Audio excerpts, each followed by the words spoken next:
کھڑوی صاحب کے اور جناب پرائمری ماسٹر امین اکاڑی کے۔ قال ابن حبان، امام ابن حبان فرماتے ہیں کہ یہ وہ خبر ہے کہ جس خبر پر اہل عراق نے دلیل قائم کی ہے رفع الیدین نہ کرنے پر رکوع کے وقت اور رکوع کے سر اٹھانے کے وقت۔ وَلَيْسَ فِي الْخَبَرِ ثُمَّ لَمْ يَعُودْ، اس حدیث میں ثُمَّ لَمْ يَعُودْ اور لا يعود کے الفاظ نہیں تھے۔ وَهَذِهِ الزِّيَادَةُ لَقَّنَهَا أَهْلُ الْكُوفَةِ يزید بن ابی زیاد، یزید بن ابی زیاد کا حافظہ خراب ہوا، اہل کوفہ نے حدیث میں اس کو شامل کیا تو فتلقنا، اس نے اس کو حدیث میں شامل کر لیا۔ کتاب المجروحین ابن حبان کی جلد نمبر 3 ہے اور صفحہ نمبر اس کا 100 ہے۔ ثم لم يعود اور لا يعود کے الفاظ یہ مندرج ہونے پر محدثین کا اجماع اور اتفاق ہے۔ قال ابن حجر متفق الحفاظ على ان قوله ثم لم يعود مدرج في الخبر من قول یزید ابن ابی زیاد، یزید بن ابی زیاد کی طرف سے یہ حدیث میں اضافہ ہے۔ التلخیص الحبیر ہے، پہلی جلد ہے، صفحہ نمبر 221 ہے۔ اسی طرح دارقطنی کے حوالہ سے محمد بن جابر عن حماد عن ابراہیم عن القمہ عن عبداللہ صلیت مع النبی ومع ابی بکر ومع عمر فلم يرفعوا ایدیہم الا عند التکبیرۃ الاولی فی افتتاح الصلاۃ۔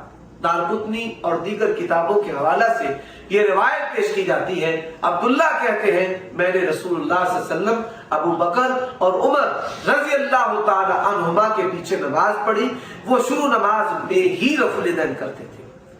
امام دارقطنی نے سنن دارقطنی پہلی جلد صفحہ نمبر 295 پر ہی محمد بن جابر السہیمی جو اس کا راوی ہے اس کی وجہ سے اس کو ضعیف قرار دیا ہے۔ امام احمد نے اس روایت کو منکر قرار دیا ہے، کتاب العلم ہے اور حدیث کا نمبر 701 ہے، صفحہ نمبر 144 ہے۔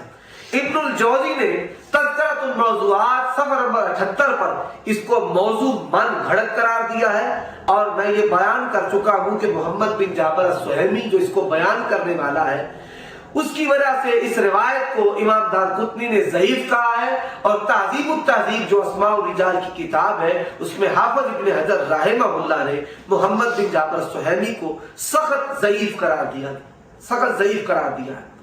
یہاں ایک غلط فہمی کا ازالہ کرنا میں ضروری سمجھتا ہوں۔ ابن الترکمانی حنفی نے الجوہر النقی جلد دوسری صفحہ نمبر 76 پر لکھا ہے کہ ابن حبان نے اس کو کتاب السبقات میں داخل کیا ہے، کس کو؟ محمد بن جابر السہیمی کو۔ لیکن کتاب السبقات میں محمد بن جابر بن جلاس کلبی کا تو ذکر ہے۔ ابن حبان نے کتاب المجروحین میں اس کو ذکر کر کے سخت جرح کی ہے، لیکن کتاب السبقات میں محمد بن جابر السہیمی کا ذکر نہیں۔ ابن ترکمانی حنفی کو اس سلسلہ میں غلطی لگی۔ ثانیاً اس روایت کو محمد بن جابر سے بیان کرنے والا اسحاق بن اسرائیل ہے جو 115 میں پیدا ہوئے، تہذیب التہذیب، اور محمد بن جابر آخری عمر میں اختلاط کا شکار ہو گئے اور آپ کی وفات 170 کے کچھ بعد کی ہے، اور آپ کی وفات کے وقت اسحاق بن اسرائیل تقریباً 20 سال کے نوجوان تھے۔ یہ دلیل ہے کہ انہوں نے اسحاق بن اسرائیل نے محمد بن جابر سے یہ روایت اختلاط کے بعد سنی ہے۔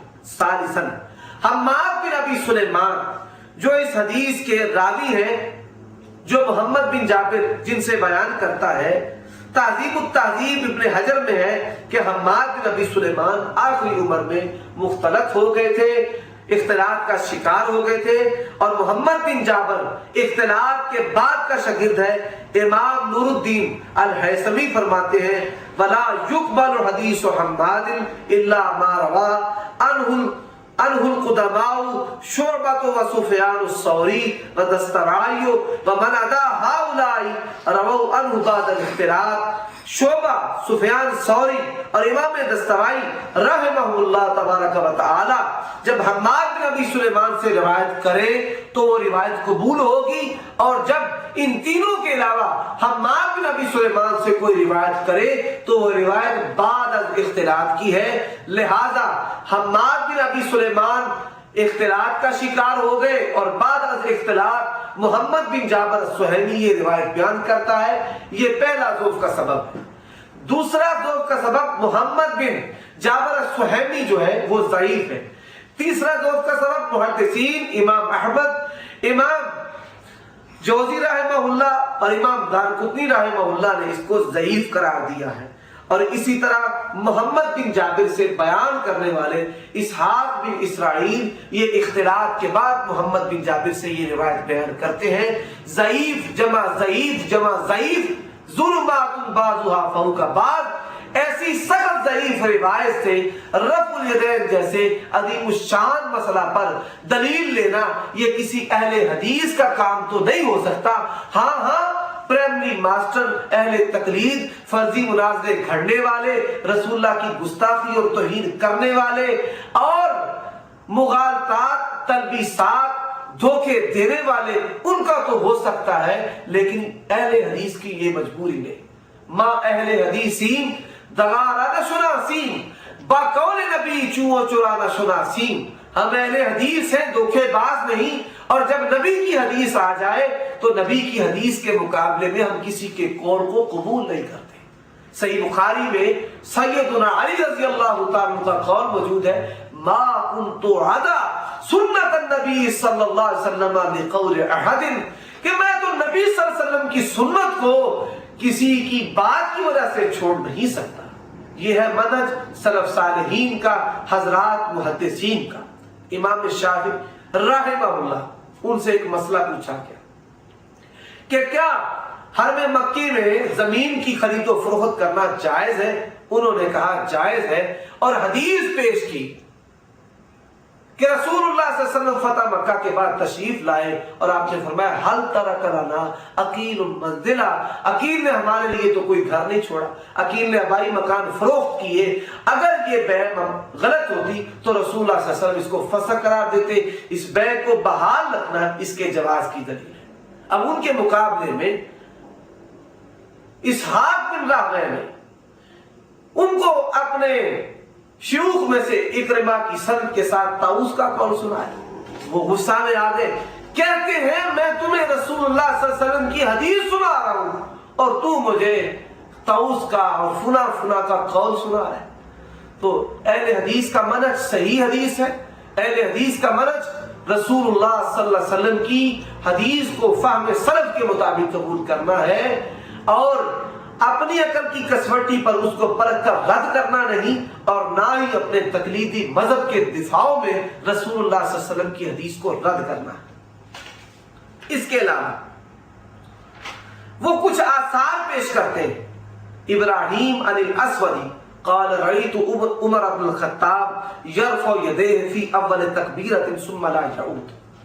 یہ جو روایت ہے عبداللہ بن مسعود والی کہ شروع میں رفع الیدین کرتے پھر نہ کرتے، یہ مختلف اسانید کے ساتھ مروی ہے مختلف کتابوں میں، یہ اس کی بھرتی کرتے ہیں۔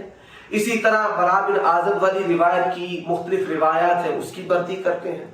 اور میں نے رسول اللہ کے پیچھے، ابو بکر کے پیچھے، عمر کے پیچھے نمازیں پڑھی، محمد بن جابر سہیمی ضعیف والی روایت، اس کی بھرتی پیش کرتے ہیں۔ اب کچھ آثار سے آتا، عمر بن خطاب کے پیچھے اسود کہتے ہیں میں نے نماز پڑھی تو وہ شروع میں ہی رفع الیدین کرتے تھے پھر نہیں کرتے تھے۔